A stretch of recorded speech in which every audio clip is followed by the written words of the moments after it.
Dear students, स्वागत है आप सभी का सिटी मोंटेसरी स्कूल सिवान के इस यूट्यूब चैनल पर। आज के बायोलॉजी क्लास में जिसमें मैं आप सभी को केंद्रक के बारे में पढ़ाने वाला हूं, न्यूक्लियस के बारे में बताने वाला हूं।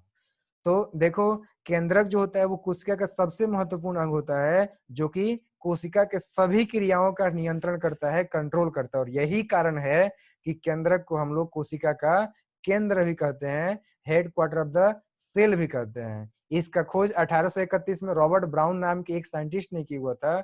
और ध्यान रखो कि ये जो केंद्रक है ये स्पष्ट रूप से यूकेरियोटिक कोशिकाओं में ही होता है, प्रोकैरियोटिक कोशिकाओं में नहीं। प्रोकैरियोटिक कोशिकाओं में जो है एक प्राथमिक केंद्रक दिखाई देता है जिसके ऊपर की झिल्ली नहीं रहता है, जबकि यूकेरियोटिक कोशिका में जो है झिल्ली वाला एक स्पष्ट केंद्रक दिखाई देता है।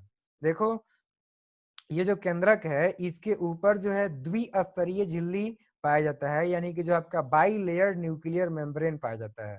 ठीक है, यानी कि ऐसे भी हम लोग कह सकते हैं, न्यूक्लियर मेम्ब्रेन का डेफिनेशन बता सकते हैं कि केंद्रक के ऊपर द्विस्तरीय झिल्ली पाया जाता है, उसी को हम लोग केंद्रक झिल्ली कहते हैं या फिर जो है न्यूक्लियर मेम्ब्रेन कहते हैं। और केंद्रक उस झिल्ली के बीच में जो जगह है, ठीक है, यानी कि चारों तरफ से जो झिल्ली से बंद एक एरिया बन रहा है, देखो यहाँ पे बता रहा हूँ, यहाँ पर जो है एक आपका जो है ये हो गया न्यूक्लियर मेम्ब्रेन। ओके, और इस न्यूक्लियर मेम्ब्रेन के अंदर में ये जो भी चीजें दिखाई दे रहा है ये सभी जो है आपका कहलाता है न्यूक्लियर न्यूक्लियोप्लाज्म। ठीक है, तो न्यूक्लियोप्लाज्म जो है इसके अंदर में क्या होता है, तो इसके अंदर में बीचों बीच में आप लोग देख सकते हो, बीचों बीच में जो है आपको यहाँ पे एक गाढ़ा दिखाई दे रहा है स्ट्रक्चर, तो इसको हम बोलते हैं न्यूक्लियोलस।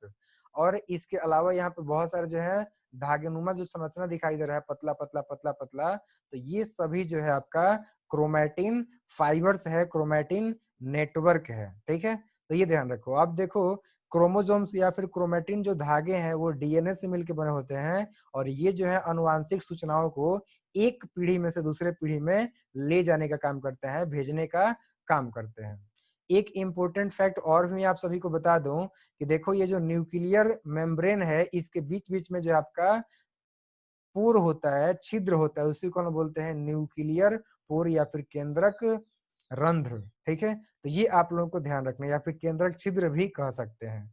और यहाँ से जो है आपके एंडोप्लाज्मिक रेटिकुलम अटैच्ड होता है, जिसमें कि आर मतलब कि राइबोसोम्स हो सकते हैं, इस वजह से इसको जो हम लोग RER भी कह सकते हैं। तो ये बातें आप सभी को ध्यान में रखना है। आप जानते हैं हम कि केंद्रक का काम क्या होता है। देखो, केंद्रक के काम का बात किया जाए तो केंद्रक जो होता है वो कोशिका के सभी उपापचयी क्रियाओं का कंट्रोल करता है, और साथ ही साथ इसका जो दूसरा मेन काम है वो है अनुवांशिक सूचनाओं को एक पीढ़ी से दूसरे पीढ़ी तक, यानी कह सकते हैं कि जो जनक पीढ़ी है, ठीक है, उससे जो है संतति पीढ़ी में ले जाने का काम करता है। तो ये कोशिका का दो महत्वपूर्ण काम है जिसको कि आपको ध्यान में रखना है। इस वीडियो लेक्चर को अंत तक देखने के लिए आपका बहुत बहुत धन्यवाद।